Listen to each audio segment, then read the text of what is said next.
Thank you very much. So one of the things I do in my spare time, which kind of probably says why I do the job I do, is there's a really interesting Facebook group, the UCAS Teachers and Advisors Facebook group. And at the minute, it's just full of people being incredulous that their wonderful students are not getting offers at top universities because those students are predicted to do incredibly well. And of course they are, because that's why they've applied, presumably, to universities where grades are the determining factor of whether you get a place or not.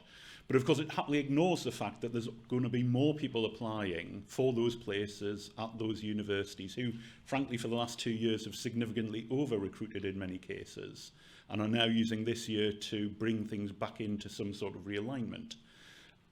And those students are not going to get an offer because actually, of course, people doing the assessment at the university end, if they only took and looked at students' capacity to get grades, they would be having 2 or 3 times the number of students, ideally, that they want.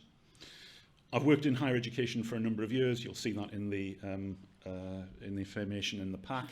I was at Oxford as Director of Undergraduate Admissions for 8 years. In that time, Oxford went from having 12,500 applicants to about 18,500.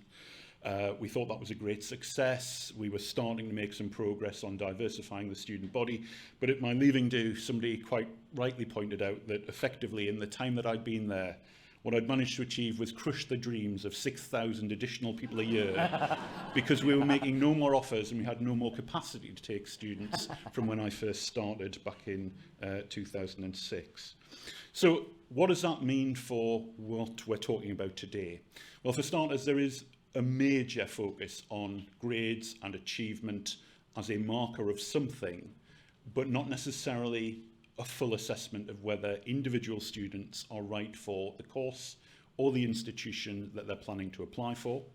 It's not news that any of this has been happening. When I was first involved in admissions back in the 1990s and early 2000s, UCAS at that point in time, the University and Colleges Admissions Service, were looking at ways that information could be captured differently in the application process, looking at a kind of portfolio of skills. Jill Johnson, who was at UCAS at the time as one of the senior leadership team, was pushing very hard for that as a methodology of assessment. It all kind of died death, partly because it coincided with Curriculum 2000, so of course everybody got more excited about that because that was of course where the funding was coming from, but also of course the technology just wasn't capable at that point in time of capturing the type of portfolio assessment that Jill was suggesting as an online transcript that could then be provided as part of the application process. We've heard today about standardised testings. I remember a very influential book I read when I first started in university admissions in the 90s, The Shape of the River, which looked at the US system of standardised testing, pointing at exactly the sort of issues that Rachel's pointed out today. And it's very interesting that one of the consequences of the pandemic is US universities who have for many years highly relied on standardised assessments have had to junk all of that because the assessments couldn't be delivered online. And the consequence is many of the most competitive US universities now have gone test optional, and there is no sense that they are going to go back to using tests anytime soon. College Board, I think the main providers are actually in a very, very difficult position at the minute because their whole reason for being has effectively disappeared. So there's some really interesting things going on at the moment. Part of our challenge that we've got is, of course, we like to put things into ranking orders. We love a good league table. And with apologies to the point you were making about parents, parents are part of the problem here. Because some parents are all about finding ways to improve the opportunities for their children. It's a natural parental reaction. But if you provide a basis of a system where finance and background and culture can make a difference on people's attainment, then that's a natural consequence of that sort of system. And all parents want more for their children. I've never yet met a parent in the 30 years I've worked in university admissions who doesn't want their child to achieve more than they were able to achieve or have better life opportunities. So it's a universal thing that parents want their children to do better. But I think we've got to try and find a way of assessing students that doesn't rely as heavily on where you come from and what your background is and how much financial wherewithal you have at your disposal to be able to achieve whatever is seen as the best result. I think we're also, clear that there is a lot of opportunity here to change things. The pandemic has made a difference. It's a point in time when things have had to change and adapt. And in higher education, it's been very interesting to see how universities over a number of years have been moving in the direction of rethinking how they assess students. You will all be aware that there's a much greater emphasis now on use of context around a candidate. And I think higher education is probably much further on than many of the major employers in looking at a student's background and trying to assess them as individuals and try and take out of the equation wherever possible an absolute number, rather looking at, say, a student's grade and seeing whether in the context that that student's achieved the grade, they are showing potential for future success. And the fact that we've actually had a number of governments recently who have generally been not quite as down on that as a concept has been very helpful. It's allowed a lot of thinking to develop in that space. The pandemic has required universities to rethink how they do assessment. And one of the interesting things, I've only been at Cambridge for about 6 months, but I'm part of a group looking at the consequences of not having those very traditional 3-hour sit-down exams in the months of May and June and July in dusty, musty, fusty, overheated halls, and seeing how those different methods of assessment have changed things. And there's some really interesting stuff already beginning to come out in the sector.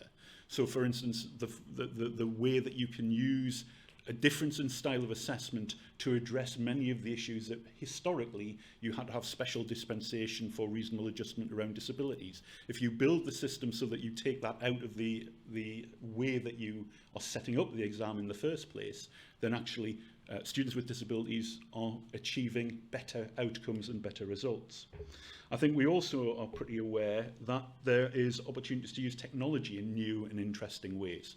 And whilst we've got to be wary of digital poverty and students' accessibility to technology, you can use technology to make things more accessible, broaden them out to a wider group of students.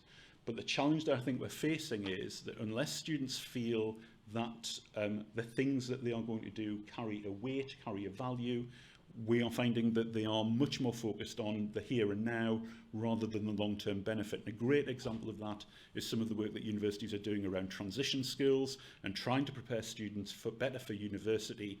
But often the timing of that activity, the way that it has to be delivered, puts a student in a direct conflict.